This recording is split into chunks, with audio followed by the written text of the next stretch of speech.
Ana, bora falar agora de saúde?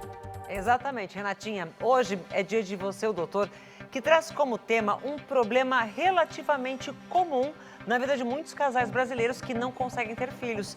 Estamos falando da infertilidade. Por isso, a partir de agora, o nosso médico de família, Dr. Antônio Spreusser, vai explicar as causas, o diagnóstico e também os tratamentos dessa pedra no caminho de quem busca o sonho da maternidade ou paternidade. Doutor, muito bom dia. Bom dia, minha, tudo bem? Queria começar pedindo a sua explicação de em que momento um casal deve desconfiar que é infértil. O casal tem que desconfiar que é infértil quando, depois de 12 meses, ou seja, 1 ano de tentativa para engravidar, não consegue. Ou quando a mulher tem acima de 35 anos, 6 meses tentando engravidar. Ok. E um ponto importante que eu gostaria de ressaltar aqui é que esses casos eu não estou falando de esterilidade, que a mulher ou o homem estéreis é quando não pode ter mesmo filho. Por exemplo, a mulher nasce sem o útero, o homem nasce sem o testículo, não dá para ter filho. Aqui nós estamos falando de infertilidade, quando você pode, é difícil, mas você pode engravidar. Agora, a infertilidade, ela é mais comum em homens ou em mulheres? Bom, todos nós, homens, né? Nós achamos que só as mulheres têm problema. Normalmente é o que acontece e é muito triste isso, empurrarem a culpa para a mulher. Sempre assim. Mas olha a realidade. 40% dos casos, a mulher não pode ter filho. Mas 40% dos casos é o homem que também não pode ter. De igual equivalência. Então é igual. E 20% tem fatores combinados, ou seja, homem e mulher, os dois têm problema. Então, sempre a gente tem que lembrar disso, fazer exames, procurar o médico, fazer tratamento, porque pode dar tudo certo. Para fazer neném precisa de um e de outro, de forma lógico, igual. claro. Agora, quais são as principais causas da infertilidade? Bom, no caso do homem, as principais são alterações no esperma. O esperma tem defeitos de fabricação, digamos assim. Um problema que o homem, um dos mais importantes é a varicocele. O que é varicocele? São varizes que existem dentro do saco escrotal. Isso faz com que a temperatura do esperma seja muito alta e o esperma perde a função. O uso de álcool, cigarro e anabolizantes, porque altera também a função do esperma. E, finalmente, estresse e obesidade. Antes da gente ir para as mulheres, Pois não. nesse caso aqui dos anabolizantes, Sim. homem usou anabolizante na adolescência, na juventude, um pouco mais para frente, para e começa um relacionamento, isso pode causar Pode sim. infertilidade? Então, toda vez que você começar um relacionamento, qual é a minha sugestão? Faça um espermograma. Já já eu vou falar do diagnóstico, mas você que bebe muito, fumou muito, usou anabolizante, antes de falar, nossa, eu vou pensar, faça exame para ver se pode ou não. Já no caso das mulheres, quais são as causas mais comuns? Alterações hormonais, endometriose, ovários policísticos e idade acima de 35 anos. Todos esses são fatores muito importantes que, tanto na mulher como no homem, pode levar à infertilidade. Quais são os exames que eu preciso fazer, tanto para os homens quanto para as mulheres? O homem, como eu acabei de falar, o espermograma é muito importante para ver a função e forma do esperma e, além disso, algum ultrassom do saco escrotal para a gente diagnosticar varicocele, que são aquelas varizes que eu falei. Já no caso das mulheres, medir no sangue os hormônios e o ultrassom transvaginal para ver a forma do útero e dos ovários também é muito importante. E não esquecer, exame clínico, avaliação clínica do casal, não só de um e nem do outro. Por quê? A conversa é tão importante, Ana, porque muitas vezes a mulher fala, doutor, o meu marido está tão cansado, eu chego em casa e ele não quer ter sexo. E a mulher quer engravidar. E muitas vezes é o contrário. O homem fala, doutor, é muito importante fazer uma avaliação clínica, ver os hormônios da tireoide, fazer um exame no homem, ver como é que está a testosterona. É muito importante isso aqui. Agora, existe alguma forma de prevenir a infertilidade? Tem sim. Vamos ver quais são os pontos principais da prevenção da infertilidade. Em primeiro lugar, uma alimentação saudável, completa, legumes, verduras, salada, proteína, tomar bastante líquido. Isso influencia muito na formação dos espermas.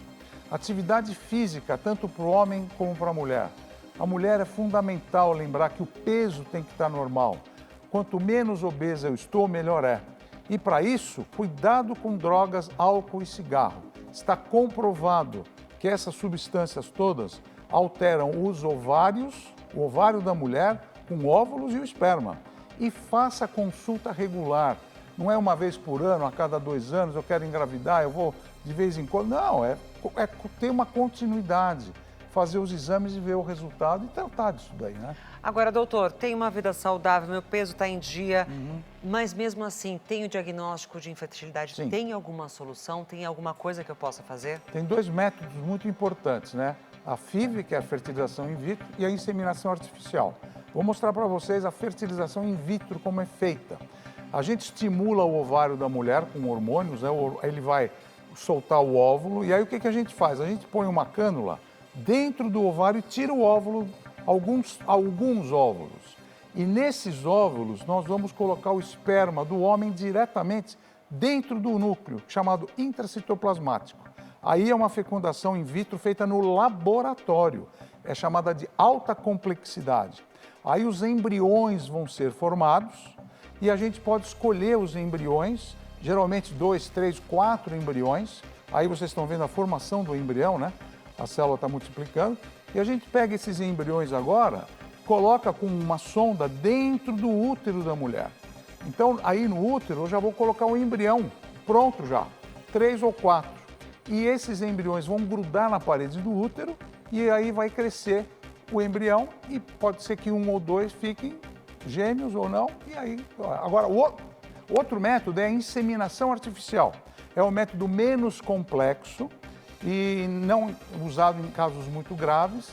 Então, o que a gente faz? A gente pega o esperma do homem, coloca num tubo de ensaio, a gente vai tratar esse esperma agora e a gente vai selecionar os espermas mais saudáveis. E como que a gente faz isso? Um exame de laboratório. E com esse exame de laboratório, a hora que eu escolho o esperma, os espermas mais fortes, né? Eu vou pegá-los, vou tirar daí do tubo de ensaio, quer ver? Vou pegar e vou levar agora para dentro do útero da mulher. Então essa inseminação artificial, ela é feita não dentro do laboratório, mas ela é feita dentro do útero da mulher. E aí quando eu ponho o esperma dentro do útero, aí ela vai ovular e o óvulo dela vai lá e fecunda e aí o processo começa. Então, a FIV, a fertilização in vitro, é feita no laboratório. E a inseminação artificial é dentro do corpo da mulher. Muito bem, agora depois dessa aula maravilhosa, eu queria que a gente trouxesse aqui alguns mitos e verdades para poder ajudar casais que buscam pela maternidade e pela paternidade. Tá bom? Vamos lá, Aninha? Bora. Só mulheres fazem tratamento para infertilidade. Isso aqui é mito. Por quê? Por que é mito? Porque o homem também, acabei de falar, 40%, né? Reprodução assistida é sempre o primeiro passo. Não é o primeiro passo. Primeiro a gente tem que ver os exames do homem e da mulher para ver qual é o problema. Mulheres que se exercitam muito têm dificuldade para engravidar. Isso aqui é verdade, porque existe a síndrome da mulher atleta. É mesmo? É verdade. A síndrome da mulher atleta, ela tem osteoporose, é muito magra e ela não menstrua. E ela tem dificuldade para engravidar. Caramba, isso aqui é uma novidade para mim. E essas mulheres atletas mesmo, que vão para fazer uma... Precisa tomar muito cuidado porque não engravida, porque não tem hormônio. Útero retrovertido afeta a fertilidade. Não é verdade. O útero, você consegue engravidar e ele vira de posição quando engravida. Anticoncepcional causa infertilidade. A anticoncepcional não é que causa. Quando eu estou tomando a pílula, eu estou infértil, claro. Pronto, porque você está fazendo exatamente a prevenção. Mas quando eu paro de tomar a pílula, depois de 3 a 6 meses eu posso engravidar. Tudo pode voltar ao normal. Tudo pode voltar ao normal. Sei até de alguns casos que foram até mais rápidos do que 3 a 6 meses. E existe mesmo, Ana, você tem razão. Fazer sexo todo dia aumenta a chance de engravidar. Não é verdade, porque às vezes eu tenho problema para engravidar, eu posso fazer sexo 10 vezes ao dia que eu não vou engravidar. Eu tenho um problema. Obesidade interfere na fertilidade. Isso é uma grande verdade, porque a obesidade faz com que certos hormônios inibam a minha gravidez e eu posso até perder o filho. Isso tanto para homem quanto para mulher? Quanto para mulher, os mulher, dois. No caso da mulher, ainda mais severo, E certo? é mais severo porque ela pode ter aborto no primeiro mês, no segundo mês. Então, cuidado com a obesidade. E, em último lugar, quem já teve filhos não pode ser infértil. você pode ter o primeiro filho e depois não ter mais. Você pode ficar infértil depois da segunda gravidez ou da primeira. Então, esses são os mitos e verdades que a gente apresentou hoje aqui. Tá vendo porque é tão importante esse verdadeiro consultório médico ao vivo aqui para todo o Brasil, para todo mundo. Doutor, muito obrigada. Prazer estar com vocês Semana aqui, que viu? vem tem mais consultório. Mais um consultório. Obrigada. Boa semana. Renatinha, é importante a gente saber tudo o que acontece com o nosso corpo e principalmente com as nossas decisões na vida. Com certeza, Aninha. Informações importantíssimas e com fera, né? Com um craque explicando Sim. tudo Obrigado, isso. Renatinha. De forma tão simples, fica tudo mais fácil de entender. Obrigada, viu, Obrigado, doutor? Renato.